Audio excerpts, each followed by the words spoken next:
Hi guys, and welcome back to the channel of VAG Technic.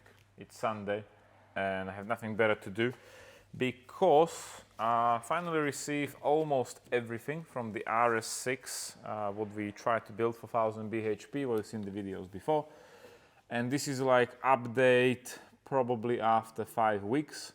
So once the engine was fully stripped down, I was in contact in a company in Slovakia, and I want to get the engine block done with them because they offer me sort of a good price and everything.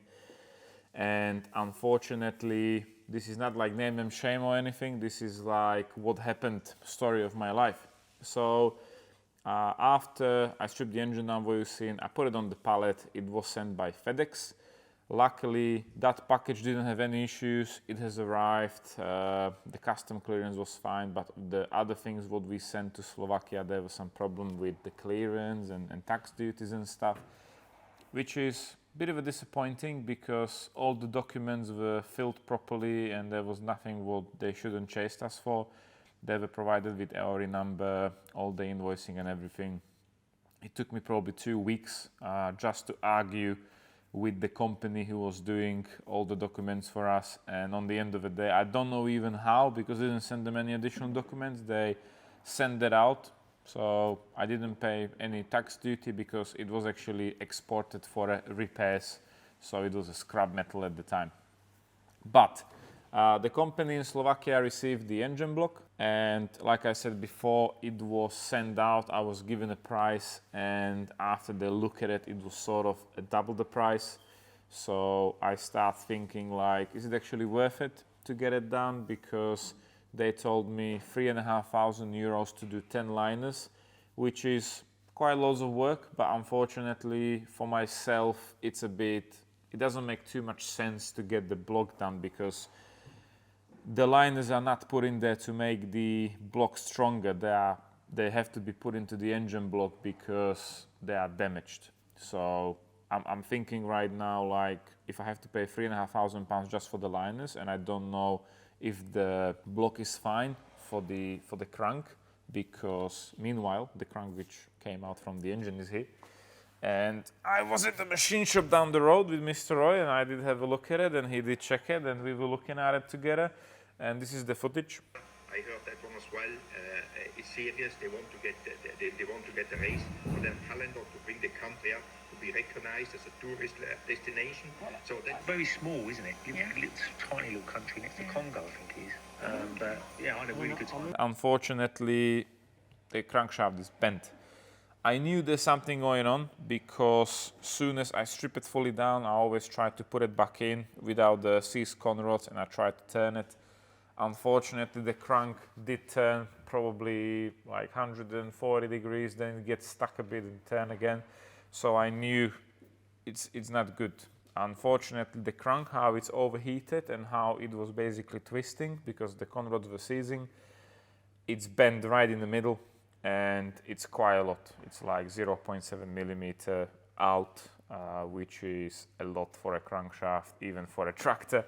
So the crankshaft, I don't think it's repairable. I don't even want to repair it because if you want to, double the bhp on the engine, I don't want to be risking it, and there's no point spending all the money to get it done when it's going to fail because we try to save money on the crank. So I knew at the first point that the crank ain't gonna be good, so I managed to buy a crank from Sweden. They were stripping the engine down, and the crankshaft cost me £707, including postage, from Sweden to Slovakia. And then the guys took it to the company with where is the engine block and stuff, but they didn't check the block from the crank side yet, so I'm not sure how the crank was actually seizing up and it bent. It didn't damage the block from the bottom end side, and maybe that will need repairing or it's not even repairable. So right now I did told them like it's not worth it for me to get the block done. So the block's coming back. Unfortunately, extra money spent for the postage. The biggest problem is the time consuming thing. Like I sent it out, it was there, and it's coming back, and didn't actually done anything for 4 weeks, which is a bit disappointing. But I'll have to have a look at the whole situation, what's the options, or with the engine block, only at the engine block, or buy another engine. So that is very questionable thing what to do. Meanwhile, like I said, this was the bad news about the V10. The good news is everything is sort of here. I don't have the pistons here. They are ZRP pistons, which I think are like repacked Vosner pistons, because when I open them up, they have Vosner rings. And I sent them to Slovakia with the block, because if you're gonna do the liner, you gotta make sure that the liner is not too tight or there's not a big clearance. So that's coming back with the block. That should be here in a couple of days. However, we do have the conrods here. So we have a conrods here, FCP Engineering, thank you very much. The guy at FCP Engineering is an absolute legend. I did contact him, like we're doing this sort of build, if he can help us somehow. When I mentioned the videos, he said yes, of course, so he provided me a discount, which is really great. So thank you very much. Also, if you're after some performance bit, FCP Engineering, I'll leave the link in the description. Try to get in touch with them. I think it's a company in Latvia, if I'm correct. And they're also making some other stuff for us, what we send them over. So yes, I think it will be all right. We do have these conrods here, which are H-beam forged rods with some lovely stickers what they send us, so thank you for that. And the whole conrod, it looks like a conrod, but I must say the whole packaging, how it comes, and the quality how it's done is actually very nice. I don't see anything rough on it, so the way how it's actually manufactured is very nice. So it's a H-beam, like I said. It's much stronger. It's 153 millimeters from center to center, so it's a stock size conrod actually. We will be using the 22 mil pin for the piston, which is stock like a normal RS6 have. And of course the mine and bearings are stock size as well, so you're not putting any oversized bearings or anything. What I really do like, it has these small holes from each side to have the oil coming in, so it's basically lubricating the pin for the piston. And we also have actually ARP bolts with lubrication, so we don't have to buy the bolts. Of course, we will be using aftermarket bearings for them, so they will be the race speed bearings, which should have a bit of a more clearance, so it should be floating more on the oil. And we have the pistons ready to go on with piston rings.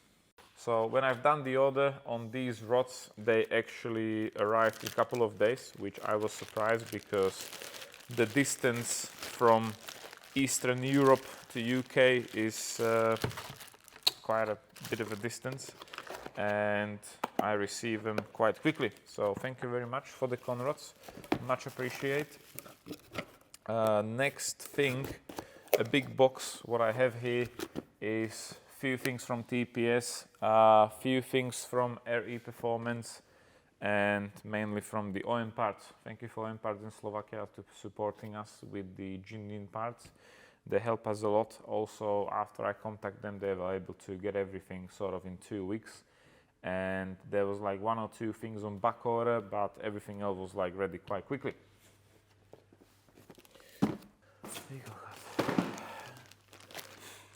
Okay, so next up, for quite important bit on the engine, is the oil pump with water pump and thermostat.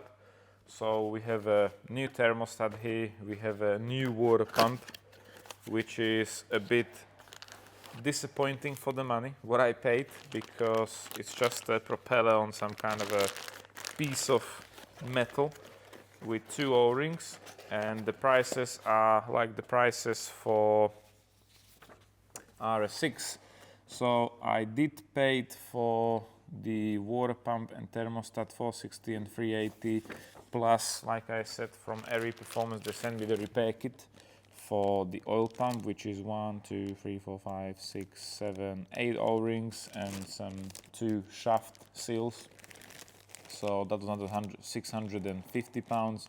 So basically, to make the oil pump refurbed or strip it fully down, reseal it, put new thermostat and water pump, it will cost you something about £1,400. So the plan is I want to film it as most detailed as possible. So in the next video I will be stripping the oil pump down and we will have a look how it looks from inside, what needs to be done, if I see any kind of a damage, but obviously I didn't see anything wrong with it. It was sort of dry as well, so it's like a prevention. Everything what I try to do with this engine is make it as most reliable as possible, because we will be pushing 100% more power out of it, or almost 100%.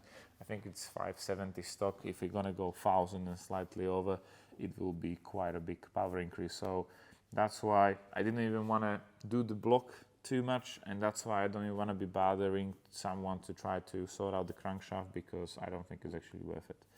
And I don't want to be risking all the new components to be put on the engine, something will fail, everything go in the bin. So it's too much money to put in the bin, too much effort. So that's why we have to look for a different option with the engine block. The OM parts box, which is here, quite a big delivery, head gasket, cylinder head bolts, bottom end bolts, all the gasket. We have few pipes from the ventilation, new PCV, all the things for the timing chains, bottom end bolts with gaskets, whatever you think of. There's quite lots of things on the list, so this is actually everything what's on there. So I went through it, everything was there, everything was delivered spot on, so can't complain at all. Also, I leave the link for OM parts in the description. They are sending parts worldwide, so if you want to get in touch with them, definitely try to contact them. Maybe they can help you out with something where you can't find, and they should easily send that out in a couple of days. Next up, the most important thing, what should actually help us to get to the 1000 bhp are the turbos. Like I mentioned in the previous videos, I was in touch with the TT in Germany. They told me they can't help me, I have to contact the company which is supplying for UK, which I did. So they help us as well a bit with the discount, which is much appreciated. And the turbos, we paid 2,800 for the turbos. That's it. That's plus postage and all the other fees.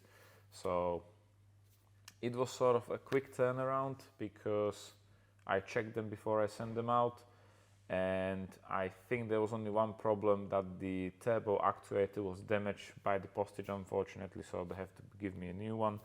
But they have like 2 units to go as an exchange straight out.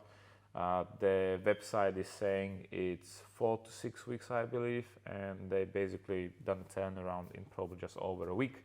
So that's why I start chasing things a bit, because I thought the turbos will take a long time to get them, but they show up quite quickly. So yeah, but we end up with no engine block. But these are the turbos. This is the turbos, actually one turbo unit from TT. And like I mentioned, I was surprised how quick they sort out the whole thing. And I must say, the job what they've done is actually very nice. Everything is cleaned up, everything is there. I don't see any problem until in the packaging I did found a random nut. So that is the nut. I'm not saying this is like a hate video for TT. This is just a story of my life, what actually happened.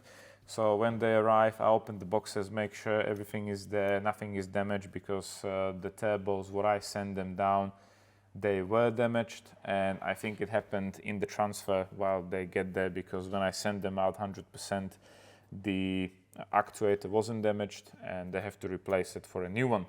So I was charged probably additional few quid to actually get another actuator. So the job is sorted. They of course done also the machining from the front, so they match the upgraded inlet turbine. I don't want to be stripping it down, but when I have a look inside, you can probably see that it is machined to a bigger diameter. So they also clean up the whole thing, put all the piping back in there, and it's actually ready to be assembled If you have a look from this side, you can see the turbine is much bigger. So these bad boys are actually ready to go on the engine, which I don't have so far. So I just have a very expensive boxes lying around. And yeah, so TT definitely help us with the better prices, so I'm definitely happy with that. And like I said, I always try to be checking things and let people know, because I definitely don't want to get in the situation with TT, anyone who sending us new things, that we've done something wrong, we dropped something in there. And it's also sort of advice for you guys, if you're building something, buying new parts, is always good to check them even from the packaging. Because even from TPS we have experience, like on the box there's a part number, you open the box and there's something completely different with a completely different part number, so things can definitely get wrong. Like I said, TT didn't do nothing wrong, I just let them know that I did find nut. I did check the whole turbo, I don't see anything was missing from there, so it's just probably a random nut what fell into the packaging. Luckily I did spot it, because if you have an object going into the turbo, it will definitely damage it. It can do loads of damage to the engine. And the last thing where I don't want to be doing is removing a freshly built engine with new turbos because some object was inside. Anyways, before I will put them on, I will be putting the camera into the intake from both sides, into the exhaust, oil, everywhere where I can, just to double check there's nothing in there. They should be fine. So the turbos are here. The engine is not here, but yeah, we can move on with the rest of the things. So the next box, what's here, it's from Wagner Tuning, and there's the intercoolers. I was discussing this topic with Phil from Mallory Performance, because he's a quite experienced guy, and I did told him what I'm up to, what I want to achieve with the car, and what he thinks about the whole cooling and stuff. So he did told me, like, we can probably get the number out even with stock coolers. I'm not sure when I've seen the TT graph if that was achieved with upgraded coolers or stock coolers. So it still should be fine for 1000 bhp, but probably if you want to be running the car long term with 1000 bhp, you need to cool the hot air coming into the engine with something bigger. So this is what we get. So this is the bad boy intercooler.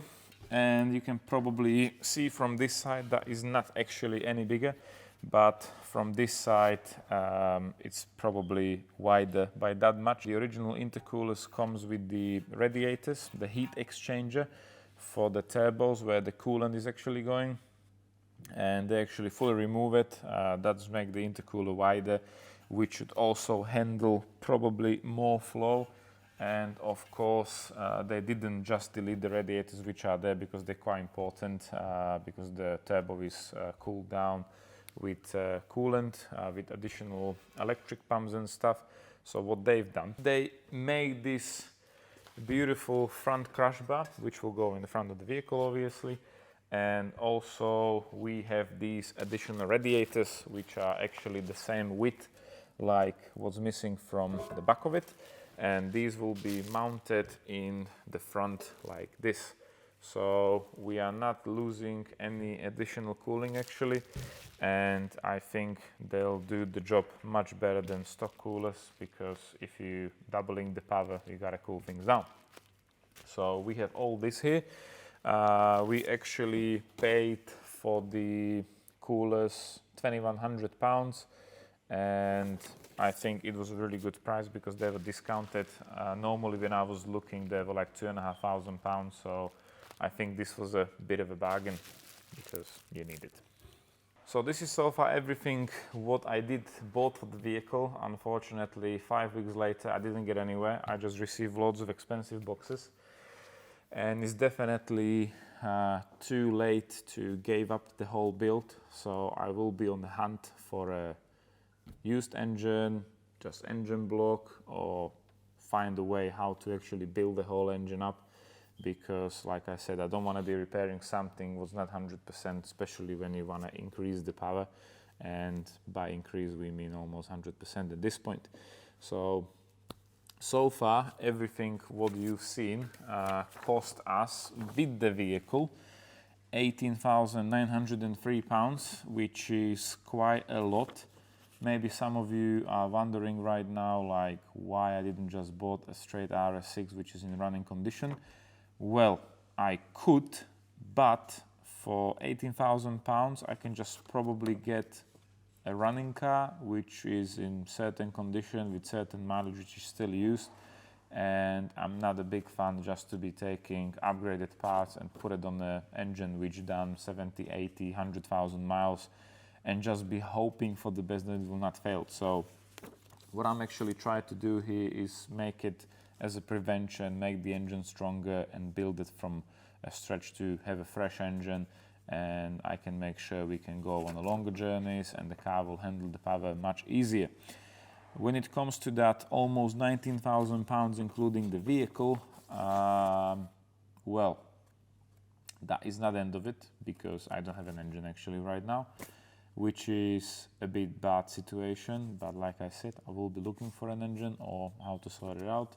And of course the bill will go up because block is probably £2,000 if I manage to find something, which I didn't so far. Second-hand engines are £7,000, £8,000, £9,000 as a bare engines that need stripping down and do everything what's actually here.